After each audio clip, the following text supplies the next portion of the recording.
wants war? You know, if this were a Republican group, I think I'd see a lot of hands going up. Let's get them. Let's kill them.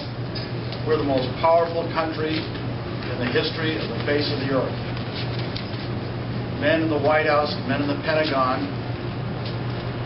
can get a video of any spot on the face of the earth. We can kill anybody we want on the face of the earth. We can blow up their house. If they're in a bunker, we can blow up their bunker. So we've got a pretty awesome power. What do we know? As adults, when you have power, you have to have responsibility. How you use that power, and more appropriately, how you don't use that power. You know, I remember seeing an Air Force Base. It was right past Air Force Base. We spent a lot of money outside of Dayton, Ohio. It used to be something like power and strength for peace. And you know what? It's true. Thank God we have wise people in our leadership. And while there was all this talk about the Russians and the communists and the Iron Curtain, we never went to war with those people. If we had, it would be horrible. Now, I don't know really a lot. My time in the military was in the 60s. I do know then it was very, very expensive, very, very destructive.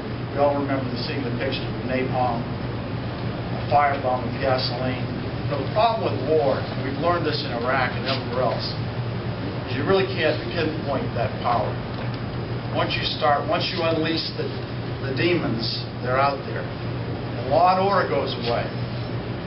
Now the law and order is determined by 18, 19, 21-year-old kids in the Army and the Marines on the ground. They make the decisions. They really don't have the... I don't care how well you train these guys, you just can't train them well enough. So I guess my position is we need to be very, very careful. You know what I think about sometimes when we get show too much hubris in the world? By the way, I can talk about this, give a nice speech. It really doesn't matter what Dick Withington says or what Henry Brown says or Jim Clyburn says. All of this is really determined by the president. We elect the president. He is the commander-in-chief. He makes all these decisions. He can be influenced by someone like me, but ultimately it's his decision.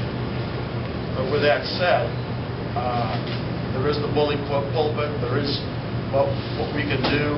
And when we talk to the committee chairman on the various committees up there, eventually, of course, Congress does have to appropriate the dollars.